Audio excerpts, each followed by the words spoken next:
Hola, me llamo Pedro y hace 3 años me realizaron un trasplante. A lo largo de los próximos minutos te voy a contar qué es un trasplante y muchas otras cuestiones relacionadas. Pero ten presente que todos somos diferentes y que cada persona lleva este proceso de una manera distinta. ¿Empezamos? Episodio 1. El trasplante de progenitores hematopoyéticos. Antes de empezar, me gustaría explicaros algo. Popularmente hablamos de trasplante de médula ósea cuando este en realidad es un tipo de trasplante. El término correcto para referirnos a este tratamiento es trasplante de progenitores hematopoyéticos. ¿Qué es la médula ósea? La médula ósea es un tejido indispensable para nuestra vida, ya que es donde fabricamos las células de la sangre y del sistema inmunitario. Está en el interior de algunos huesos como el cráneo, costillas y pelvis. ¿Y qué son las células madre? También llamadas células progenitoras hematopoyéticas. Son las células que se encuentran en nuestra médula ósea y tienen la capacidad de producir todas las células de la sangre que necesitamos para vivir. ¿Qué es un trasplante hematopoyético? Algunas enfermedades como leucemia, anemia aplásica, linfoma, síndrome mielodisplásico, mieloma múltiple, etc., se producen como consecuencia de una producción excesiva, insuficiente o anómala de células de la sangre. El trasplante es una opción de tratamiento para muchas de las personas con estas enfermedades, pero ¿en qué consiste? Se basa en la utilización de un tratamiento intensivo, altas dosis de quimioterapia, de radioterapia o de la combinación de ambas, para eliminar las células anómalas y a su vez las células madre. Esto hace que durante un periodo de tiempo controlado se dejen de producir las células sanguíneas. Para restaurar la función de la médula ósea, es necesario administrar células madre hematopoyéticas sanas, que reemplazarán a las anteriores y permitirán a la médula volver a producir células normales. Tipos de trasplantes.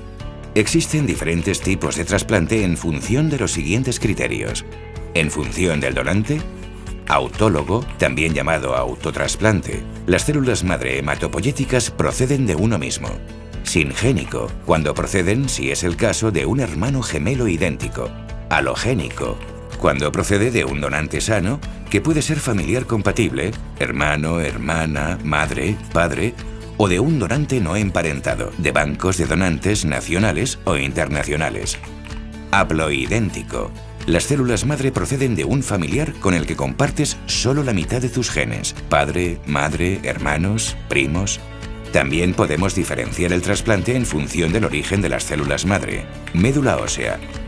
Las células madre o progenitores hematopoyéticos se extraen directamente de la médula ósea, de células progenitoras de sangre periférica, células movilizadas de la médula ósea a la sangre, sangre de cordón umbilical, las que se extraen de la sangre del cordón umbilical y de la placenta en el momento del nacimiento de un bebé. Y, finalmente, en función del tipo de tratamiento de acondicionamiento, llamamos así a la combinación de fármacos que se recibe antes de la administración de las células madre, convencional o mieloablativo, cuando el tratamiento incluye altas dosis de quimioterapia asociada o no a radioterapia, de intensidad reducida, no mieloablativo o mini trasplante. El tratamiento de acondicionamiento es de menor intensidad y está indicado para aquellas personas que no habrían podido recibir un trasplante convencional. La indicación de un tipo de trasplante u otro depende de múltiples factores: el tipo de enfermedad que tengamos, la respuesta obtenida con los tratamientos previos, la disponibilidad de donante, nuestra edad y estado físico de salud, el peso o la existencia de complicaciones.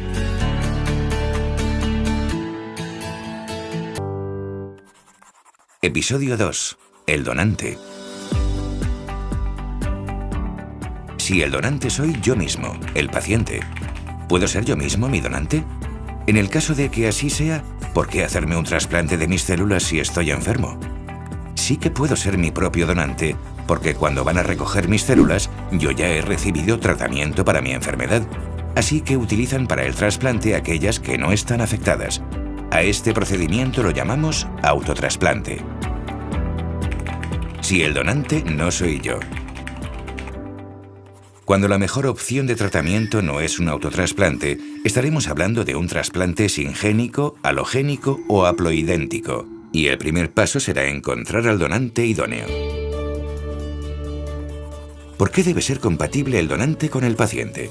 El sistema inmunológico nos mantiene sanos al eliminar cualquier agente que detecta como extraño, bacterias y virus, pero también reconoce las células de otra persona como extrañas. Por lo tanto, a mayor compatibilidad con el donante, menos extrañas serán para el sistema inmunológico y habrá más probabilidades de éxito en el trasplante. Estudio de compatibilidad. ¿Cómo se mide la compatibilidad? Solo es necesaria una muestra de mi sangre y del o de los posibles donantes.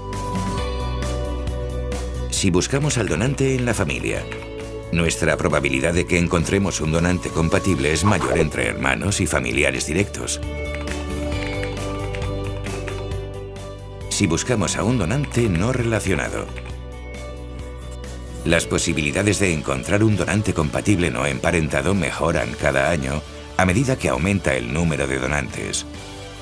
Gracias al altruismo de los donantes voluntarios y al esfuerzo común de la sociedad, la Organización Nacional de Trasplantes y las comunidades autónomas, cada año aumenta el número de donantes en España.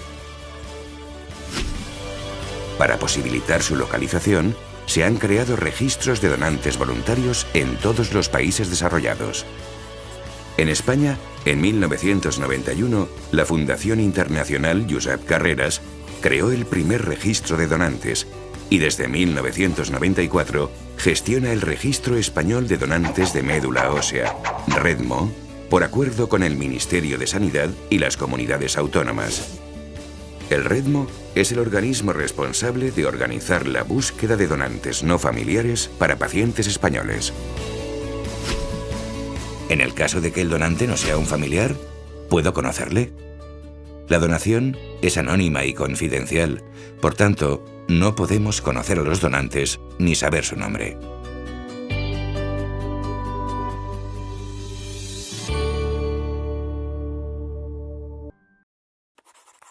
Episodio 3. Extracción de células madre.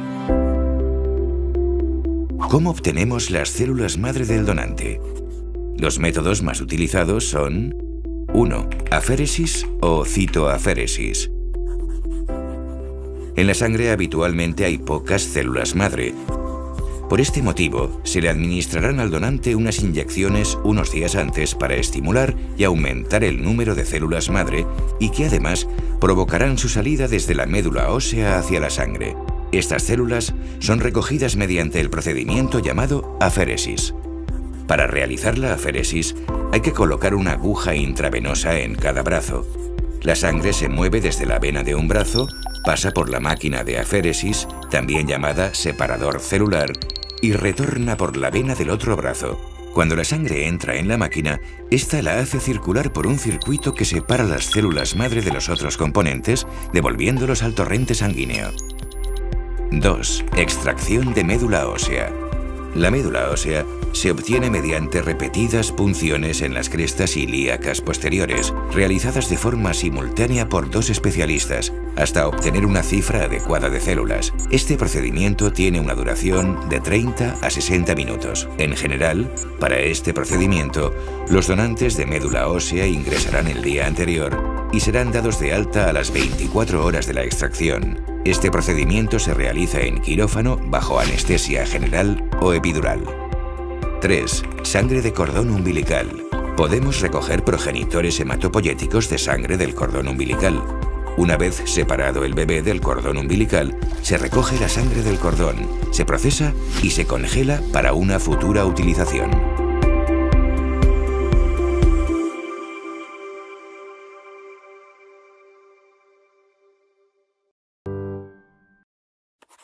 Episodio 4. El trasplante. Estudio pretrasplante. Antes de que seamos incluidos en un programa de trasplante, se nos realizarán diferentes pruebas y estudios como analítica, aspirado o biopsia de médula ósea, electrocardiograma y radiografía de tórax, para confirmar que es el momento adecuado para realizar el trasplante, valorar si nuestro estado de salud es idóneo para el trasplante. Consentimiento informado. El hematólogo nos informará y responderá a todas las dudas que tengamos sobre el procedimiento, y nosotros tendremos que firmar el consentimiento. ¿Qué podemos hacer hasta el ingreso?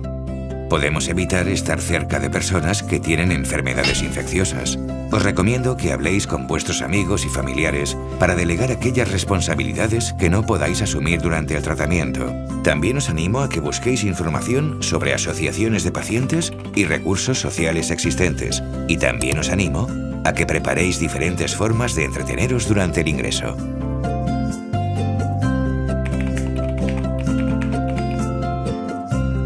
Es importante que antes de ingresar en el hospital, converséis con vuestro médico acerca de las dudas que os puedan surgir sobre el trasplante, como, por ejemplo, ¿el acompañante podrá quedarse durante todo el ingreso?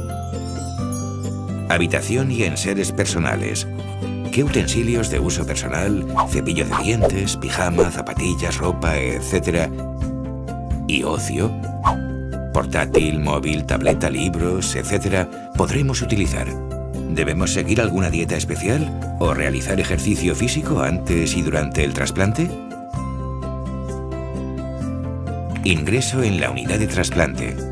Una vez ingresemos en el hospital, seremos atendidos de forma diaria por un equipo multidisciplinar de la unidad de trasplante, formado por profesionales de la hematología, enfermería y personal auxiliar. Dada la complejidad de este procedimiento, se podría también requerir la participación de otros especialistas. Catéter venoso central. Si el día en que nos ingresan no disponemos de acceso venoso, se nos colocará un catéter a través del cual nos administrarán los progenitores hematopoyéticos, la quimioterapia, la medicación y las transfusiones de sangre que podamos necesitar. Tratamiento de acondicionamiento. Los días siguientes al ingreso, se nos administrará un tratamiento de acondicionamiento de 2 a 7 días de duración que consiste en la combinación de varios quimioterápicos o de quimioterapia con radioterapia. De esta forma, se pretende eliminar las células malignas que puedan quedar en nuestro cuerpo y dejar espacio en la médula ósea para que puedan anidar allí las células del donante. Día de infusión o día cero. El día cero ha llegado. Hoy se administrarán las células progenitoras del donante a través del catéter. Este proceso tendrá una duración de entre 30 y 60 minutos. En trasplantes autólogos, durante la infusión podríamos percibir un olor desagradable. Esto se debe a que en el caso de que se congelen los progenitores, se añade un conservante que tiene un fuerte olor, y algunos lo comparan con el del ketchup, el del hierro o incluso el de los berberechos. En los trasplantes halogénicos y haploidénticos no se percibe este olor. Una vez infundidos los progenitores, estos viajarán hasta nuestra médula ósea donde, pasado el período de aplasia, esto es, cuando han desaparecido las células encargadas de la producción de la sangre en la médula ósea, comenzarán a fabricar células sanguíneas, desde el día 0 al 12 o 14, y es el mismo tiempo que tardan los progenitores en anidar en la médula. Superada esta etapa, se inicia el período de recuperación de las cifras de células en sangre que suele durar entre el día 11 a 20 después de la infusión. Período post-trasplante inmediato. Durante este período tendremos que hacer frente a los efectos secundarios de la quimioterapia o radioterapia. Para prevenir las complicaciones que vayan surgiendo, el equipo médico valorará la administración de diferentes fármacos. Se considera post-trasplante inmediato del día 0 al 28 o 30.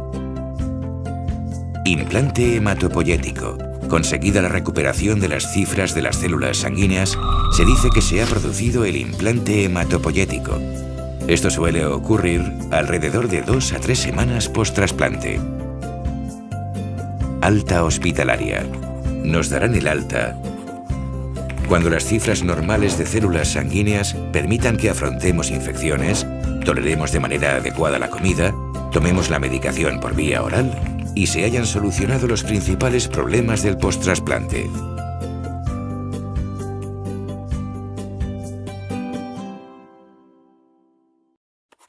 Episodio 5. Por fin en casa. Es importante que tengamos en cuenta que tardaremos un tiempo en volver a nuestro estado físico previo y que podremos tener algún problema de salud que nos obligue a visitar el hospital de nuevo. Habitualmente, nos reincorporaremos a nuestra vida normal a los 6-12 meses del trasplante. Recomendaciones y cuidados con el alta. Medicación. Debemos tomar toda la medicación prescrita y no tomar otros medicamentos, productos, sin consultarlo antes con nuestro médico. Alimentación. Es normal que no tengamos mucho apetito y que comamos poca cantidad. Salvo que nos hayan prescrito una dieta especial, podemos seguir las siguientes recomendaciones para evitar infecciones.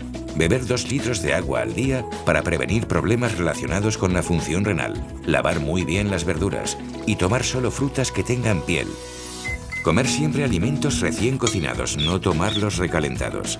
Si tenemos molestias al masticar o tragar, debemos tomar alimentos blandos o purés a temperatura ambiente.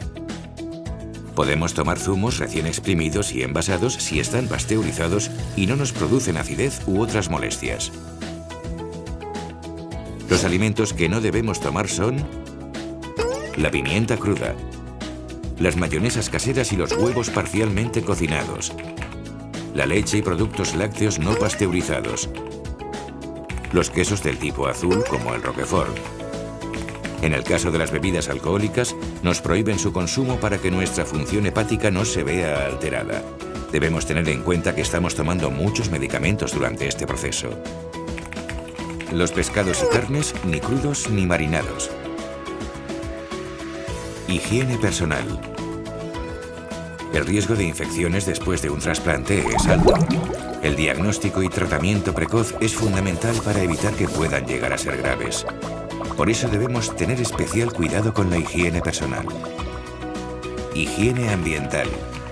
La limpieza de la vivienda debe ser diaria. No se recomienda que sea el paciente quien la realice. Debemos extremar la limpieza de los utensilios de cocina. Evitar plantas vivas o secas en el interior de la vivienda. Si tenemos animal de compañía, no nos debemos encargar nosotros de su higiene y cuidado. Ejercicio físico. La musculatura del cuerpo se debilita muy fácilmente con la inactividad. Por eso es muy importante que mantengamos nuestra actividad física. Si es posible, es recomendable que hagamos una serie de ejercicios suaves y que paseemos todos los días, aumentando el tiempo e intensidad de forma progresiva. Eso sí, debemos tener en cuenta una serie de recomendaciones como evitar la exposición al sol, protegernos con cremas solares y usar gorra o sombrero y gafas de sol. Actividad sexual. Al principio, podemos ver reducido nuestro deseo sexual. En el caso de los hombres, incluso tener disfunción eréctil. Y en mujeres, sequedad vaginal o fatiga. Esto puede estar relacionado con los efectos físicos del tratamiento de acondicionamiento o con los aspectos psicológicos, depresión, problemas de autoimagen y dinámicas de relación cambiantes. Si es tu caso, coméntaselo a tu hematólogo para que te derive al especialista y podáis encontrar soluciones. Otras recomendaciones. Al principio, es recomendable no conducir vehículos, que utilicemos mascarillas en el hospital, centro de salud o lugares con mucho público, que evitemos aglomeraciones, que no fumemos y que nos tomemos la temperatura. Si estás por encima de 38, ponte en contacto con tu equipo médico. Período post-trasplante. Durante el período post-trasplante tenemos que realizar controles ambulatorios para el control periódico de nuestro estado general de salud, para hacer un seguimiento del trasplante, cifras de las células sanguíneas y de la enfermedad por la que nos hemos hecho el trasplante y para prevenir o tratarnos posibles infecciones. Vacunaciones. El trasplante hace que perdamos toda la inmunidad adquirida. Por ello, debemos de recibir de nuevo todas las vacunas del calendario de vacunación infantil, además de otras adicionales que nos protejan frente a posibles infecciones. El hematólogo nos indicará el momento en el que debes revacunarte. Cuidados del catéter. Es posible que nos vayamos a casa con el catéter. Dependiendo del tipo y del protocolo que tengan en nuestro centro, nos informarán al alta de los cuidados a seguir. En cualquier caso, es importante que consultes a tu médico si tienes enrojecida o hay supuración por la zona del catéter, si tu temperatura es de 38 o si el catéter se sale, hay sangrado o está obstruido. ¿Cuánto tiempo debe pasar para que podamos decir que el trasplante ha sido un éxito? En general, podemos hablar de curación si a los 5 años después del tratamiento no hay ninguna recaída.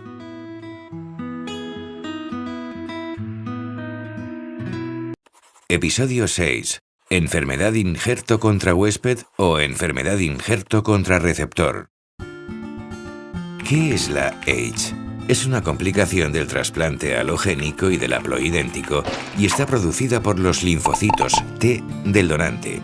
Los linfocitos tienen la capacidad de reconocer y atacar cualquier elemento extraño al organismo del donante del que proceden, y al ser trasplantados al paciente, receptor, reconocen los tejidos de este como extraños. Los efectos de la lucha de los linfocitos del donante contra los tejidos del receptor, paciente, es lo que denominamos enfermedad injerto contra huésped, o también enfermedad injerto contra el receptor. Esta reacción se puede producir incluso aunque donante y receptor sean totalmente compatibles en las moléculas de HLA estudiadas. ¿Siempre hay AIDS en los trasplantes halogénicos? Aparece en un alto porcentaje de pacientes, entre el 40 y el 80%. Tipos de AIDS. Tradicionalmente se han clasificado en aguda si se producía antes del día +100 post-trasplante y crónica si era después de ese día. Actualmente se clasifican en función de los síntomas y no solo del tiempo en que estos aparecen desde el trasplante. La AIDS aguda se caracteriza por la aparición de los siguientes signos y síntomas. Erupción cutánea. Cambian el color o textura de la piel, más o menos extensa, y que excepcionalmente puede evolucionar a ampollas y vesículas similares a una quemadura. Náuseas, vómitos o diarrea, por afectación de la mucosa del tubo digestivo. Ictericia. Pigmentación amarillenta de la piel y la conjuntiva ocular por afectación del hígado y aumento de la bilirrubina. Para prevenir esta complicación, se administran fármacos inmunosupresores. La duración del tratamiento con estos fármacos es variable, y como tienen un efecto inhibidor del sistema inmunitario, el paciente tiene un mayor riesgo de infecciones. La AIDS crónica es una complicación que no afecta a todos los pacientes que han recibido trasplante halogénico o haploidéntico, y que también puede aparecer en pacientes que no han tenido una AIDS aguda. Aunque puede afectar a cualquier órgano, las manifestaciones más frecuentes son lesiones cutáneas de diversos tipos, alteraciones en las pruebas de función hepática, síndrome seco, que consiste en la sensación de sequedad en boca y de arenilla en los ojos, sequedad vaginal, pérdida de peso, alteraciones de la función respiratoria, de la función renal. Igual que en la aguda, el tratamiento consiste en la administración de inmunosupresores y corticoides. La AIDS, en ocasiones, puede persistir durante periodos de tiempo prolongados. Esto implicará que debas acudir a controles médicos con mayor frecuencia. Aunque está considerada una complicación del trasplante hematopoyético, tiene un aspecto positivo, ya que múltiples estudios han demostrado que este fenómeno inmune va ligado a otro conocido como efecto injerto contra leucemia, haciendo que los mismos mecanismos que provocan un daño tisular, lesión o lastimadura que sufre la piel en el paciente, reconozcan y ataquen a las células tumorales que no hubieran desaparecido con el acondicionamiento, disminuyendo así las tasas de recaída post-trasplante halogénico.